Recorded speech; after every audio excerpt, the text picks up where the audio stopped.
Olá, meus amigos do nono ano, como vocês estão? Aqui é a nossa primeira aula de filosofia para a disciplina de ética, né, do segundo bimestre. Eu quero começar a minha aula com esta figura. Observem, uma estrada que se perde no horizonte. Ou seja, no pé dessa página, dessa figura, está escrito: o horizonte é o ponto mais distante que podemos enxergar em uma paisagem. E aí a pergunta fica para a nossa reflexão. São algumas perguntas. Qual é o horizonte da nossa vida? Existe um sentido para a nossa existência? Existe um caminho certo para seguir? Há escolhas boas, más? Como avaliar uma situação para tomar uma decisão? Né, pessoal? Então, existem muitas coisas que nós precisamos nos atentar, ok? Então, nós vamos continuar com a nossa apostila com o título Navegar é Preciso. Viver em busca do bem é o nosso título maior desse bimestre, tá? Viver em busca do bem. E aí nós falamos em navegar é preciso. Mas por que navegar é preciso? A civilização sempre procurou melhorar a sua forma de viver desde a antiguidade, utilizando para isso a navegação, a exploração, pessoas indo onde ninguém tinha coragem de ir e assim por diante. E isso nós podemos chamar de navegar, né, pessoal? Navegar.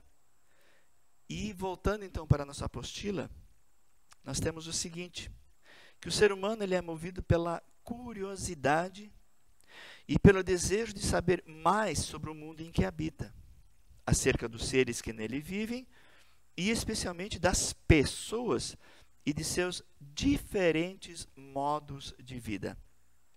Assim, ao longo da história, muitos pensamentos foram construídos e outros foram abandonados, né? Outros foram abandonados ou então até modificados e complementados. Ok, gente? Muitos foram modificados e complementados. Isso mostra que o nosso conhecimento ele está em constante construção. Cada um de nós está se construindo diariamente. E é interessante o seguinte, vejam e observem essa figura. Imaginem uma pessoa que viveu na Idade Média, como ela acreditava que o mundo era. Então, uma cartografia, um desenho acerca do mundo e como ele era, só poderia ser representado na forma de um círculo, não é verdade? Hoje nós sabemos que o profissional responsável por uma representação gráfica, ou seja, uma figura, por meio de uma representação da figura da superfície terrestre, ela é feita por meio de cartas geográficas, ou seja, de mapas, o que nós chamamos de cartografia. É o cartógrafo que faz isso. E essa cartografia ela teve início com as representações produzidas na antiguidade, quando as pessoas não podiam fazer imagens aéreas, né? Hoje nós temos os satélites, temos os drones, temos tantas coisas que podem auxiliar o cartógrafo a fazer imagens ou a ter imagens de visão aérea da superfície terrestre que os antigos não tinham. Essa é a tecnologia que nós temos hoje. E esse mapa que nós estamos observando representa o mundo conhecido pelos europeus na Idade Média, né? Muitos estudiosos medievais, nesta época, acreditavam que a Terra, e é muito interessante, pessoal, é interessante isso, que esse pessoal na antiguidade acreditava que a Terra era plana, na verdade. Que a Terra tinha um começo e tinha um final. Se você continuasse em linha reta, chegaria um momento em que você cairia fora do mundo. Essa era a visão que eles tinham. Mas hoje nós sabemos que isso não é assim. Nesse mapa, o cartógrafo representou o mundo com o formato da letra O e o mar Mediterrâneo com o formato da letra T, demarcando as fronteiras entre a Europa, que está acima, a Ásia à direita e a África à esquerda. É interessante, pessoal, que essa é uma visão, né, da época medieval, ok, tá, gente? Então, é uma visão muito antiga, que é um mapa em forma de T, né? E no início da Idade Moderna, continuando na nossa apostila, no início da Idade Moderna, alguns povos europeus começaram a realizar uma série de expedições marítimas conhecidas como grandes navegações. E aí vocês vão ter na parte de história muitas coisas sobre isso. O navegador Cristóvão Colombo, Pedro Álvares Cabral e outros navegadores, né, que descobriram vários continentes novos. Então, e isso fez com que eles conhecessem o mundo e tivessem uma visão diferente da época medieval, né? Eles procuraram, com isso, ampliar as fronteiras e, interessante o seguinte, os marinheiros dependiam de conhecimento sobre técnicas de navegações, orientação espacial e condições climáticas, entre outros. Além disso, isso é muita coragem, né, pessoal? Muita coragem para enfrentar viagens longas sobre o mar, né? Sobre o mar, e essas viagens, elas desafiavam a imaginação. Afinal, o que poderia haver além do horizonte?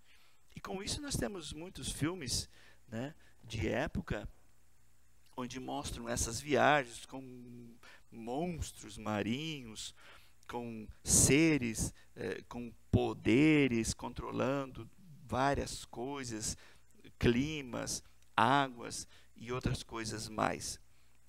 Agora, hoje, no mundo moderno, nós sabemos que todas essas ficções ficaram no passado, né? Quando nós observamos uma paisagem natural, hoje sem construções à nossa frente, podemos enxergar o que existe até uma razoável distância. Até aí, no fim dela, como nessa figura, nós podemos observar uma linha em que o céu e a terra parecem se encontrar. E essa linha é chamada de horizonte. Ela indica o espaço conhecido e seguro, que se estende até onde o nosso olhar alcança. Essa é uma questão muito interessante, pessoal, que essas navegações, viver em busca do bem, nos traz um bom sentido de história, né? Continuando aqui na nossa apostila, nós vamos perceber o seguinte. Nós temos aqui uma bússola, tá? Uma bússola. É a representação da rosa dos ventos no interior de uma bússola também. O que essa rosa dos ventos, por que ela era importante? Os marinheiros das grandes navegações, eles ousaram percorrer longas distâncias para descobrir o que havia além do horizonte que eles conheciam. Nessas viagens, eles utilizaram alguns instrumentos de navegação, entre os quais o mais conhecido e muitos de nós usamos hoje é a bússola. Esse instrumento contém a ilustração de uma rosa dos ventos, que representa as direções que nos cercam, ou seja, a referência dos pontos cardeais, o norte, o sul, o leste e o oeste. Contém ainda uma agulha magnética, que aponta sempre para o norte. Sendo assim, com a ajuda de uma bússola, nós podemos determinar a localização de embarcações, bem como também estabelecer o trajeto pelo qual queremos viajar.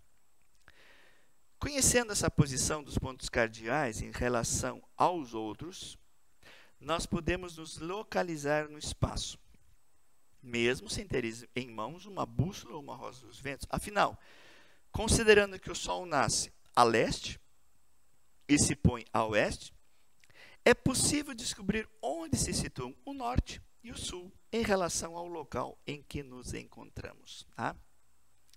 Então, nós, para nos orientar quanto à direção que devemos seguir quando nos deslocamos no espaço, ou seja, estamos nos movendo, podemos recorrer à rosa dos ventos e ao sol, né? À rosa dos ventos e ao sol. Mas a que podemos recorrer para nos orientar quanto à atitude que devemos tomar em cada situação da nossa vida? É uma pergunta bem complicada. A quem ou a que podemos recorrer para nos orientar quanto às nossas atitudes, pessoal? É uma situação bem complicada, porque onde nós vamos procurar ajuda? Sempre falamos em sala de aula, e nós sempre comentamos isso com vocês, que o primeiro lugar, a primeira orientação na nossa vida, para nos orientar, é dentro de casa, é na nossa família, papai e mamãe. Há uma dúvida? Pai, a mãe. São perguntas que eles vão responder. A primeira orientação é deles. Então, eles são a nossa bússola. Eles são o nosso norte, o nosso sul, o nosso leste, o nosso oeste. Pessoal, é muito importante entender essa situação. Um instrumento como uma bússola pode nos orientar na nossa caminhada aqui nesse planeta. Mas e na nossa vida? O nosso horizonte. Quando olhamos para o horizonte, o que nós vemos? Um vazio? Né? Como é que nós vamos nos orientar nessa vida? Que direção nós vamos seguir? Por que a ética é importante, né, nessas áreas do conhecimento?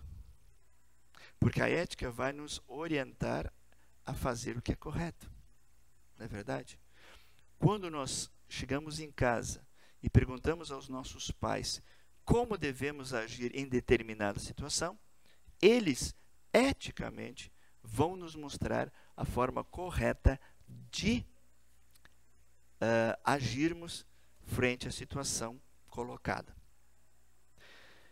Agora, voltando à nossa apostila, nós temos ali aquela bússola, né? E frente a essa pergunta, a que podemos recorrer para nos orientar quanto à atitude que devemos tomar em cada situação da nossa vida? Eu quero que vocês pensem e reflitam em casa nas mais diversas situações. E, se for necessário, conversem com seus pais, ou vovô e vovó, coloquem uma situação e vejam a resposta que eles vão dar a vocês e tomem nota na apostila aqui, e vocês podem também enviar para mim através da mensagem que tem no próprio Positivo On aqui. Vocês têm uma opção de mensagens. E aí vocês podem escolher diretamente para qual pessoa vocês querem enviar, né? É um e-mail interno do Positivo On. Já usei, funciona direitinho. Você pode mandar ou para todos ou para uma pessoa específica. Então é só você escolher, mandar a sua mensagem, mande a sua resposta e um bom trabalho para cada um de vocês. Muito obrigado por terem estado conosco nesse momento e até a nossa próxima aula.